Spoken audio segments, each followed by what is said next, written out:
Hello everyone, Abstract Motivational Artist here. Imperfection is beautiful, as always. I am here to express the importance of an awareness that needs to be known. That is mental health. We are not talking a lot about the mental health. We're speaking a lot about the COVID, the vaccine, politics, but what about mental health? With the years are going so crazy and just unbelievably uncontrollable with the youth and their mindset, it's just so sad to hear the suicidal rates and just the ongoing craziness with mental health. So, as an abstract motivational artist, I've been doing my research. I've been doing some work to really just provide you all the importance of the awareness of mental health for the youth. So, mental health is becoming a huge problem, and of course I've been saying, especially for the youth, it's just been a downfall every year, and it's a shame just to hear that we're not putting much effort in the mental health, same as the physical health. Based on my observation, I'm noticing a lot of things that are very uncomfortable to notice, especially for me as a young adult. I've seen that youth seem very lost with themselves, very unhappy with themselves, and uncertain about themselves. Based on that, I've been seeing a lot of the lack of motivation, a lack of discipline, a lack of control, a lack of inner awareness, and a lack of critical thinking.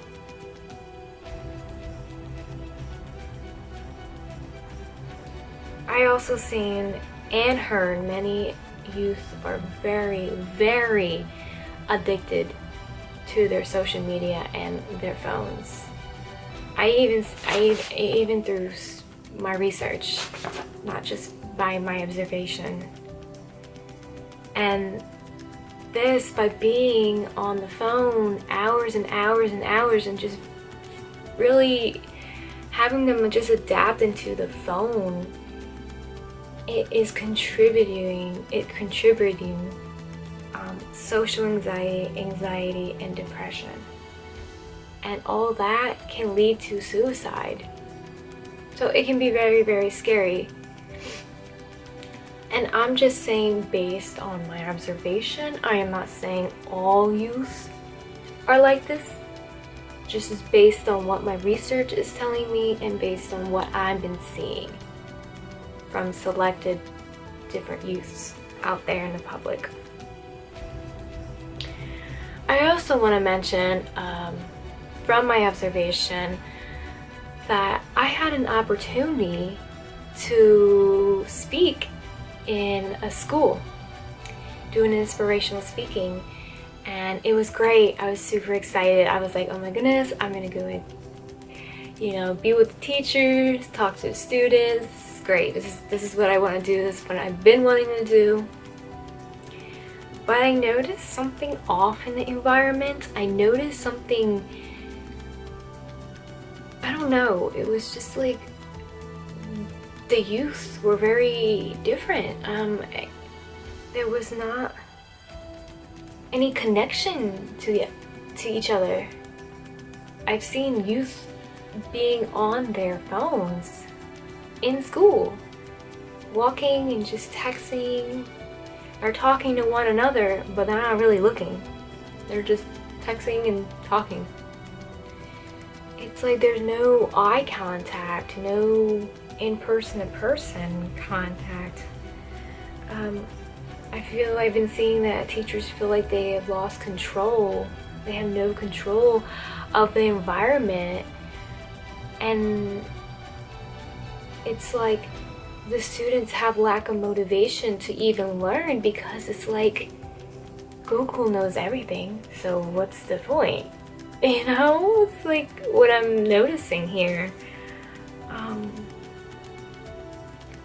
It's just a shame that we are just letting this happen, just letting it go like it's a norm, it's a trend. Let's just let it happen. I do believe that schools really need to teach, other than the academic, school, all those things, yeah, that. But I feel like we need to focus on teaching our students about life skills, about learning how to have discipline, learning how to have inner awareness, learning about more mental health. Yeah, we got physical health, health class and stuff, but do we teach enough mental health? I mean, I don't know. I'm not in school. I'm not in high school, elementary, middle, I'm done. But I'm just concerned. Just very concerned. And I believe that if we really bring up the mental health class, we speak about how to cope with anxiety, how to cope with stress, how to cope with your feeling down. I think we all need that, because the youth, they're so concentrating on school, but they're not really concentrating on themselves. School, and phone. Or any outside activities. It's like they're not concentrating on themselves inside. I think that's why youth are feeling lost and don't know where to go sometimes. So, now I'm going to present you some facts that I've found in this article. So this is an article, it's called the Children and Youth Services Review. This is an article from the School of Medicine, University of Pittsburgh. You can take a closer look. And yeah, there you go. So if you are interested in any of these articles, please email me and I'll send it right through. I have no problems in doing that, because my job is just to spread awareness, and we all need awareness. So let's get started.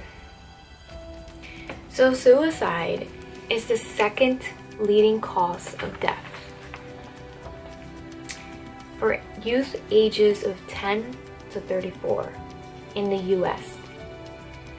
According to this article, Children and Youth Services Review states that youth who are depressed are more likely to expose to harmful online content, such as self-harm behavior, internet harassment, and cyberbullying, than the youth who are not depressed. So in this article, they have mentioned different other articles they have done in research. So other articles of studies they have done. So there's a study in Netherlands by Morelli. This is in 2017. They studied that the impact of addictive social media and video game use in cross-sexual study of over 20,000 early adolescents in the Netherlands. They define addicted use as lost control, preoccupation, withdrawal systems, coping, social problems, and profound an association between suicidal and both problematic video gaming and problematic non-video gaming social media use. Alright, there's a study in Korea by Kim and colleagues in the year 2017. They have found that more youth, the Korean adolescents, more youth who were bullied, cyberbullied, compared to those with no history of cyberbullying, reported suicide thinking. There's another study in the northeastern USA. Emergency departments show higher prevalence of suicide among adolescents who reported cyberbullying within the past year. And this is the same year as 2017.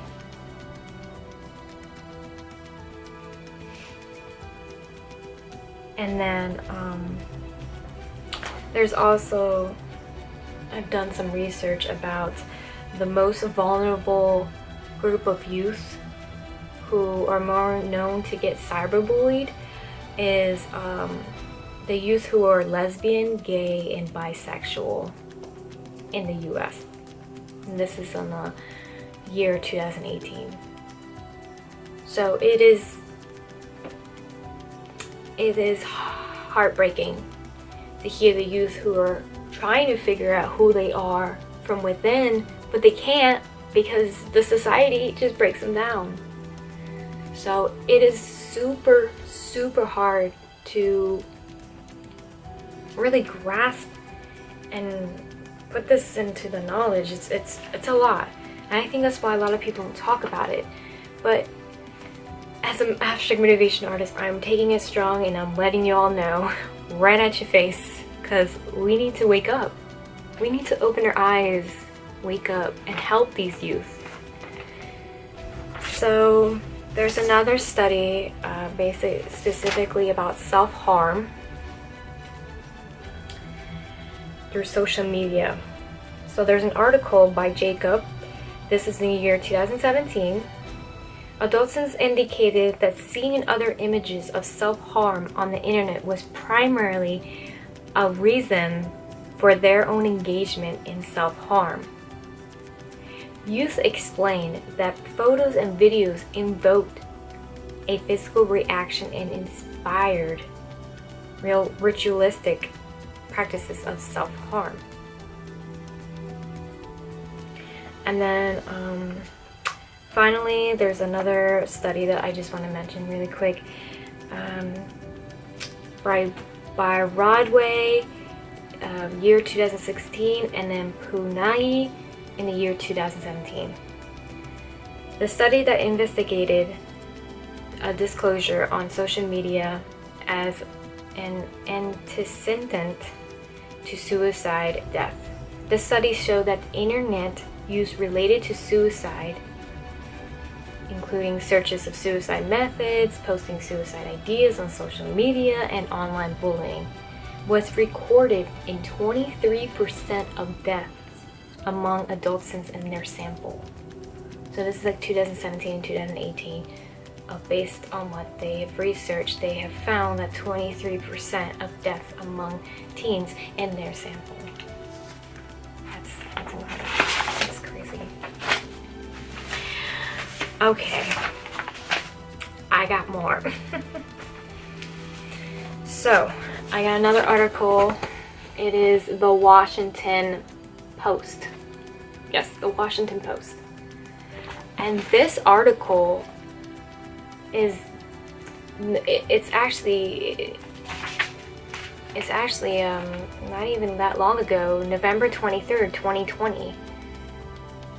So this is during the whole COVID-19, the pandemic, and all that stuff. So there's some stories I want to mention, and then there's some facts. So I'm going to go back and forth with story and facts. Okay, so there's a man named Ted Robbins. He is a father of a 16-year-old son.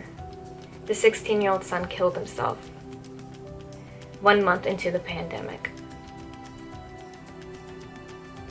Since the coronavirus arrived, depression and anxiety in America has been rampant. Have become rampant. Sorry, I read that really quick. Federal surveys show that 40% of Americans are now grappling with at least one mental health or drug-related problem. But young adults have been hit harder than any other age group. Any other age group, with 75% struggling. 75%. 50%.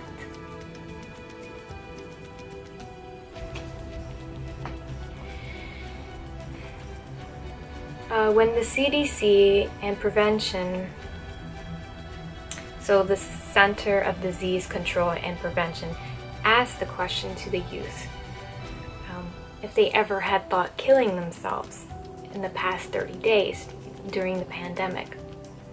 1 in 4 said they would, or they want to. That's very scary.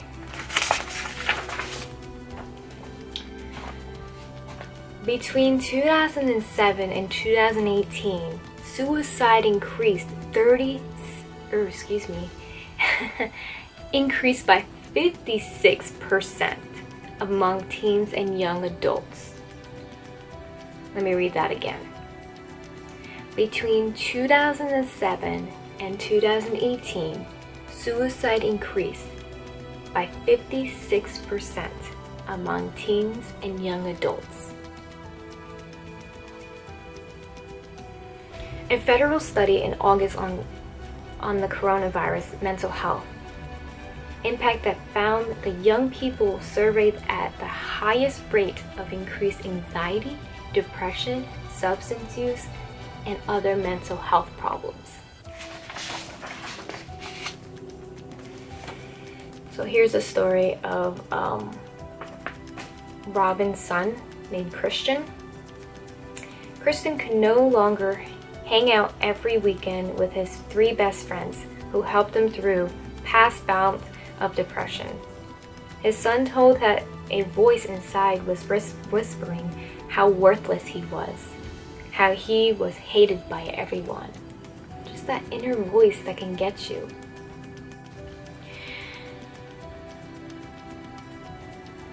Here's something that really made me upset, and this is just based on this article. I am not making anything up. Since the crisis began, $175 billion went into the emergency funding that is all in the hospital and medical facilities. But less than 1% of that goes specifically for the mental health facilities. No wonder. No wonder.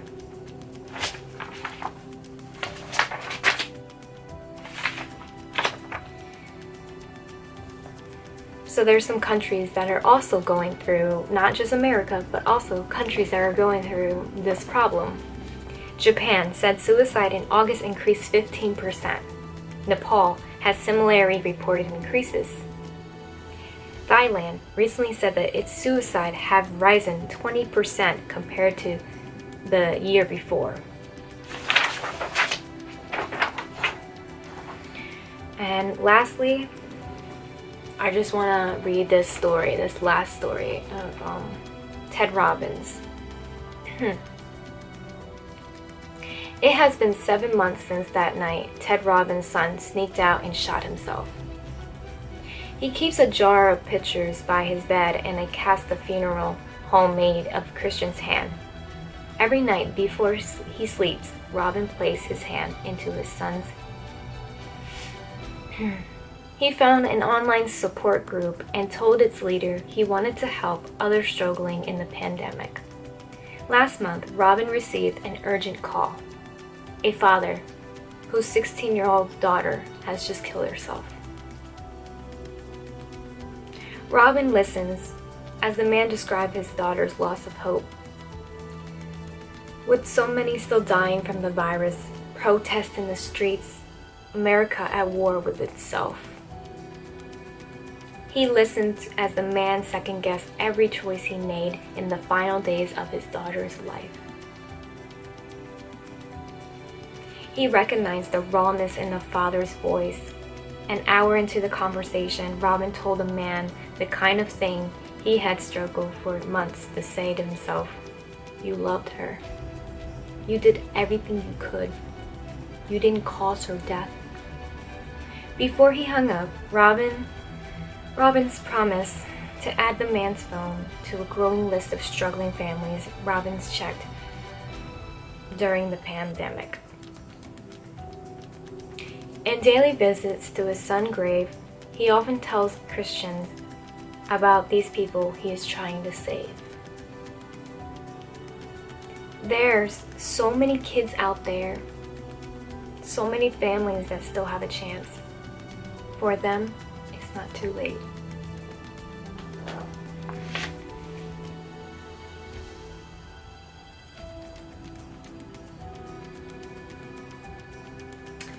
It's not too late to really see the signs and really noticing that this is a crazy time we're in.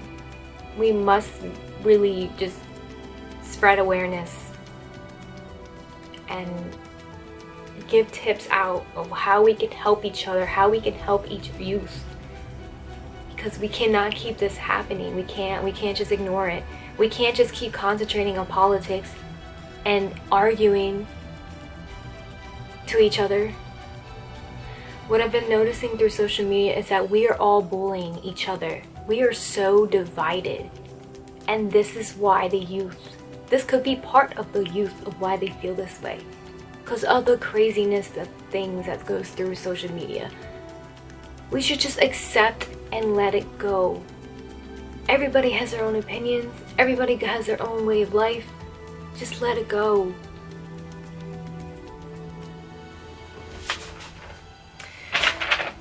Lastly, I'm going to say some tips to help the youth to prevent the suicide. Help prevent the suicide. So I have a few tips here that I saw online. I can also send a link of that. I just picked the ones I found that were very important, but I have the website that you guys can also look at it as a reference. So one, check on the youth instead of waiting for the youth to come when they're not feeling happy. You know, kind of notice if there is something wrong or something. Don't wait till they come, because sometimes they don't feel comfortable in coming to you. I feel like they feel like lost of hope and they feel like no one would want to come and check on them. So checking on them it will make things better. And just say, hey, are you okay? Like, you seem down today. Just like, once you're saying you're noticing something, that makes them feel like, wow, they mean something, you know, to that person. Just have a calm discussion and just really say, hey, do you want to talk about it? You know, those little things. 2, observe your youth emotion and actions. The youth who are thinking about suicide can have trouble behaviors and actions, so make sure you notice that and not leave them alone when they have that action and then in the bad behavior that they are going through. Number 3, do not ignore the signs. Like, sometimes the youth would say, I want to die. I don't care anymore. Sometimes I wish I could just sleep and never wake up. Everybody would be better without me. Please don't see this as a typical teenage drama and just attitude. It's really not. There might be something going on in their mind that they don't even know what to do. This is a serious feeling that they are feeling. Do not react shockingly, like, oh my god, how could you ever say that? Like, oh, why you act like that? No. Don't judge them based on how they feel. Don't. Because that's going to make them even feel worse. And just be willing to listen and just feel what they feel. Try to be in their shoe and try to really understand. I mean, the youth may be in a different generation than you are, but like, we're all humans. We all get stuck in our minds sometimes. So try to make sure, you know, like, you're there and you're willing to listen. Number 4, seek professional help. It is very, very important for you and the youth to seek any professional help. especially for the parent too, because they may gain an understanding of what they can do for their youth and to be there for the youth. And also you can contact the mental health crisis as well if it's really, really big in emergency. Number 5, let the youth know that they are not alone. Let them know that they are not alone with their feelings. As an abstract motivation artist, I always let everyone know, like, listen, we all going through this. You're not alone. Mom and dads can have bad days and feel depressed and feel very down, you know. Parents can have struggling time too, financially, jobs, anything. So it's important to let the youth know about these kind of feelings and let them know that they're not alone with these kind of feelings. We all go through these kind of things.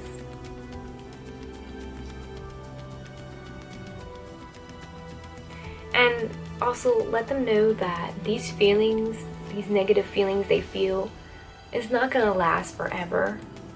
You know, have them, you know, motivate them, push them a little bit and say,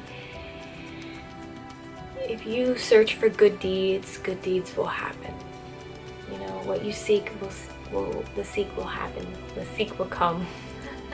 What you're seeking, the universe will come. That's what I'm trying to say. We'll give you goodness. We'll give you something. If you keep your head up. Be strong. Lastly is exercise. Exercise is incredibly amazing. It can release so much tension in your mind, in your body. I've said this. I honestly, it works. Like, it helps. It really clears out your brain. The chemical in your brain like changes when you work out, and your body just release all that tension. And you know what? You're working out. You're just letting all that negative tension out of you. So, and it's recommended for 30 to 40 minutes for exercising. So, yes, this is all I have for all of you, and I hope most of this information will give you an eye-opening, a mind-opening of what's going on now with the mental health. And I do want to bring this out and let everyone know that this is important. So let's all be together. Let's all get peace for each other and just be good to each other. Thank you, everyone. Have a good day.